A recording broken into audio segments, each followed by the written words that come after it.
Muy buenas, hoy toca hablar de los reglajes para este autódromo Hermano Rodríguez y hay un dato absolutamente clave para esto y es la altitud del circuito, es decir, está a una altura tremenda sobre el nivel del mar y esto afecta a la densidad del aire, es decir, todo el aire que tenemos en torno a este circuito es de baja densidad, por lo tanto significa que pesa menos, tiene menos oxígeno, en fin, es como si hubiese menos aire, al fin y al cabo. Es decir, un litro de este aire no es lo mismo que un litro de aire, por ejemplo, en el circuito de Zandvoort, que está prácticamente al nivel del mar, ¿de acuerdo? Entonces esto lo condiciona absolutamente todo, especialmente al tema aerodinámico, que es del que vamos a hablar en primer lugar. Si tú necesitas la misma carga aerodinámica en un circuito como este o en un circuito como el de Zandvoort, como decía, por ejemplo, para poner dos ejemplos extremos, necesitas poner mucha más carga aerodinámica, es decir, una configuración, mejor dicho, de mucha más carga aerodinámica, porque eso te va a reportar en el mismo drag y el mismo downforce. Entonces, aquí hay que hacer un estudio bastante complicado, pues a nivel de cuánto aire necesita para refrigerar, cuánto aire necesita el motor, en fin,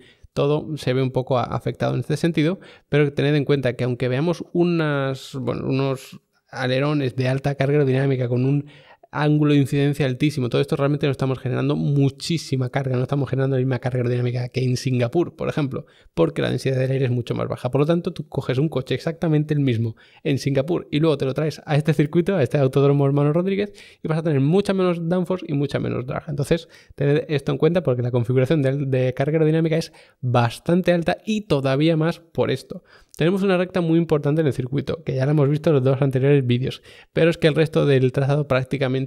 es de curva un lado de otro. Entonces, si nos fijamos en este gráfico de aquí, que es el de la velocidad, el de arriba del todo, que es el que os suelo enseñar, pues hombre, viendo esta pedazo de recta pensé, bueno, pues vamos a poner poca carga aerodinámica porque aquí nos vamos a comer un drag tremendo como pongamos mucha carga. Pero es que si os fijáis, el resto del circuito estamos constantemente con curvas de velocidad media, de velocidad alta, algunos tramos de velocidad baja, sobre todo en el último sector. Entonces, la carga aerodinámica para tener un coche compensado y balanceado debería ser media, pero como tenemos tan baja la densidad del aire, normalmente se pone un poco más o bastante más en función de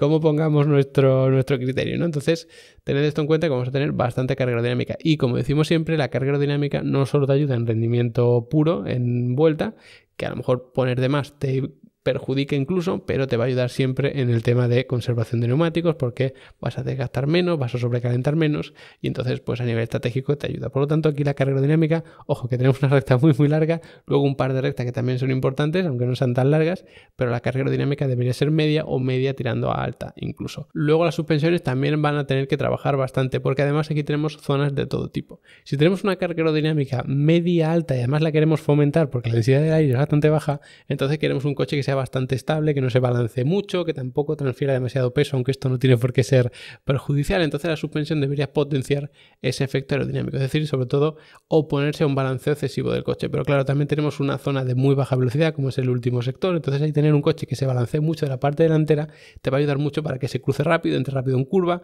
y por lo tanto ahí ganes tiempo. Entonces quizás se ve un sacrificio, porque incluso lo decía en el vídeo de ayer, ¿no? Que si tenías mucha velocidad punta ibas a ir bien en el primer sector, si tienes más carga aerodinámica quizá en el segundo, y si tienes sobre todo un buen trabajo del chasis en el tercero, pues ahí se va a notar mucho. ¿Qué pasa? Que pasas mucho más tiempo en el primero y en el segundo de los sectores que en el tercero. Entonces, normalmente pues dice, mira, voy a sacrificar un poquito el tercer sector, que es muy corto, son 3 curvas como quien dice, y el resto del circuito pues va a ir mucho más rápido. Entonces, quizá la suspensión se base un poquito en eso. También es importante el tema de la tracción, es decir, que el coche empuje y salga rápido de curva lenta, porque claro, tenemos también bastante tramo, no solo en ese último sector, pero también porque, por ejemplo, la curva 16, que es la última de la que se sale lento, porque la 17 se hace a fondo, pues ahí tener un buen empuje, es decir, ganar algunos kilómetros por hora empezando esa recta de meta te va a dar luego pues más velocidad en el resto. Por tanto, ahí es muy importante. Saliendo, por ejemplo, de la curva número 3 también es muy importante tener un coche estable, que no pierda demasiado agarre el tren delantero, que tengan buen empuje gracias también a las suspensiones, entre otras cosas y otros elementos. Pues eso te va a dar un empuje extra entre la curva 3 y 4 que también era bastante largo. Entonces, ese empuje en salida de curva lenta, ojo, porque es muy importante. Fijaos que aquí tenemos la curva número 1, luego la 2 y luego justo la 3, que la vamos haciendo poco a poco dando gas. Si tú tienes un sistema de suspensión que te permite salir rápido de ahí, pues toda esta recta la vas a hacer rápido. Por supuesto también la de meta, que es esta que tenemos tan larga. Si sales de aquí, que es una velocidad media tirando a baja, bastante baja de hecho, que es la curva 16, y sales rápido de aquí, pues todo este tramo de recta lo vas a empezar ya con más velocidad y vas a estar, digamos que aprovechándote de esa ventaja durante más de 1 kilómetro de circuito. Entonces es una ventaja brutal. Por aquí pasa algo parecido, pero es verdad que esto es, por ejemplo, es bueno, tenemos las curvas más lentas, que tenemos aquí la curva 4, la 5 y luego la 6. Y es verdad que, bueno, la 6 sale de aquí, pero no tiene mucho tramo de recta hasta la curva 7, que hay que tocar un poquito el freno. Entonces, bueno, aquí te puede ayudar un poco, no tanto como, por ejemplo, aquí, y bueno, aquí que sería realmente esto de la salida de la curva 16. Entonces, tened en cuenta que las suspensiones van a tener que trabajar mucho. Y si potencias ese efecto aerodinámico, como decíamos al principio, hablando de esto de las suspensiones, pues es verdad que aquí vas a perjudicar bastante porque la velocidad es bastante baja, tenemos que meter mucho giro de volante, como veis aquí a un lado y otro. Entonces ahí el coche, si es demasiado estable, es decir, que no se balancea nada en la parte delantera del coche, va a ser un poquito torpe entrando en curva. Pero es que luego en toda esta zona por aquí vas a ganar tiempo, en todo esto por aquí vas a ganar tiempo, por aquí incluso también, que estamos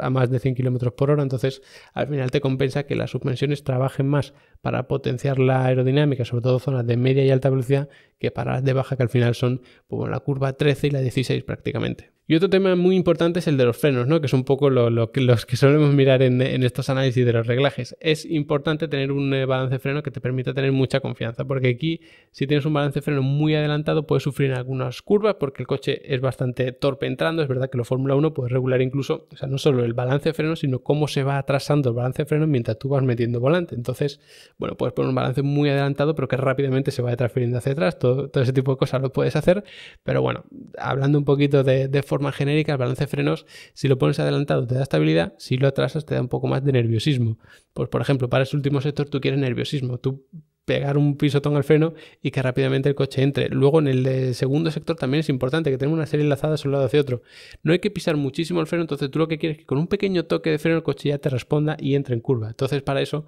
se atrasa. Si tú luego quieres una frenada muy eficiente, tienes una transferencia de peso alta y demás, pues entonces sí que tienes que poner un balance más bien adelantado. Por ejemplo, para la curva 1, para la curva número 4, que son las frenadas más importantes, pues entonces ahí sí que quieres a lo mejor potenciar la eficiencia pura en frenada en recta, pero luego lo que quieres es que con un pequeño toque de freno el coche te entre en curva, y para eso también ayudarte mucho del freno motor, reducir marchas, sobre revolucionar, que el tren de la transmisión retenga un poquito el tren trasero del coche y que eso permita que se cruce, porque hay muchas curvas que se trazan de esa manera. Por ejemplo, el segundo sector, cuando damos un pequeño golpe de freno, suele venir acompañado de reducir marcha y te ayuda muchísimo. La curva 7, por ejemplo, que la frenada no es que sea solamente un golpe de freno, sino que hay que frenar bastante, pero reduces un par de marchas y esa reducción de marcha tú lo que quieres es que te ayude a meter el coche en curva y así ganar tiempo, que el coche no sea muy torpe y se vaya largo, que ya sabéis que esto es Fórmula 1, lo digo siempre en todos estos análisis de los reglajes, pues son muy torpes entrando en curva, es decir, subviran entrando en curva y sobreviran saliendo de curva porque tiene una falta de agarre en el tren delantero. Entonces es importante siempre compensarlo. Fijaos que aquí tenemos esa primera frenada fuerte, luego aquí también, esto es la curva 1 y esto es la curva número 4, porque aquí tendríamos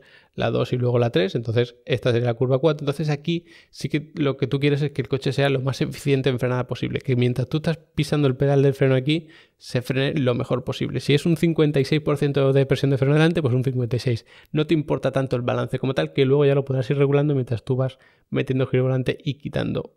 pedal de freno, ¿vale? Quitando presión de freno, mejor dicho. Pero luego la serie de curvas que tenemos por aquí, que son pequeños golpes de freno, ahí sí que te interesa un poquito más el atrasarlo para que en cuanto pegues ese pisotón y metas giro volante de forma brusca, como vemos aquí, pues el coche te responda rápidamente, ¿vale? Que de hecho esta sería la curva número, bueno, esta es la 4, esta sería la 5, esta es la 6, son pequeños golpes de freno, curvas muy lentas, pero luego en este tramo final, esto sería la 7, aquí a veces se puede hacer a fondo y a veces hay que dar un pequeño golpe de freno, como veis aquí por ejemplo, simplemente con levantar el pedal del acelerador, aunque no frenemos, se podía trazar, pero porque las condiciones eran óptimas. Si tienes algún problema y tienes más desgaste, más combustible, no tienes pues una buena adherencia por lo que sea, tienes tráfico y hay que tocar un poquito el freno, pues va a ser un toque muy leve, y en ese toque leve tú lo que quieres es que el coche se te cruce rápidamente. Como veis aquí tenemos reducción de marcha rápidamente, aquí tenemos mucha porque es una frenada más fuerte, pero aquí sobre todo cuando tenemos un pequeño golpe de freno y de reducir marcha, ahí es donde se nota mucho el freno motor, que también por supuesto lo puede regular los pilotos del volante. Y otro tema muy interesante, ya para terminar con el tema de los frenos, es la refrigeración, porque vimos en el vídeo, bueno, antes de ayer, en el primer vídeo analizando este circuito, que es uno de los circuitos en los que no nos preocupa demasiado la temperatura de los frenos, se refrigera muy bien, no hay tanta frenada muy fuerte, o sea que parece todo idílico, pero que hemos dicho al principio de este vídeo, hablando de la aerodinámica, que el aire es muy poco denso, es decir, tenemos tan alto el circuito que un litro de aire no nos sirve tanto como nos servía ese litro de aire, por ejemplo, en Singapur o en Holanda, donde sea. Entonces, lo que hay que hacer es refrigerar todavía más porque necesitaríamos más aire para conseguir la misma refrigeración, porque ese aire es menos denso, ¿vale? Entonces eso afectaría muchísimo y también lo tenemos que tener en cuenta. Que podemos pensar, voy a poner unos conductos de freno muy, muy chiquititos porque como no me preocupa, pero bueno, la preocupación era media tirando a baja, pero al ser un aire tan poco denso, entonces pasa a lo mejor a ser media tirando a alta, más bien, ¿de acuerdo? Así que nada, que tengáis eso en cuenta. Los que queréis aprender más de reglajes, de pilotajes, de Fórmula 1, de gráfico de telemetría, de estrategias de carrera, de lo que sea, mientras esté relacionado con el automovilismo, echadle un vistazo a Level Up Academy, que ya sabéis que tenéis tarifa plana para aprender todo lo que queráis. De hecho, la primera clase de cada curso está gratis, no hace falta ni registrarse para verla, por si queréis poneros un poquito al día y entender un poco cómo va. Y luego, si queréis estar un mes, si queréis estar 7 meses, 7 meses. Mientras tengáis la suscripción activa, podéis ver todo el contenido que queráis, las clases de los cursos, las masterclasses, la descarga, el soporte, los certificados, que os ayude a hacer vuestro propio reglaje, que tenemos un apartado específico para eso.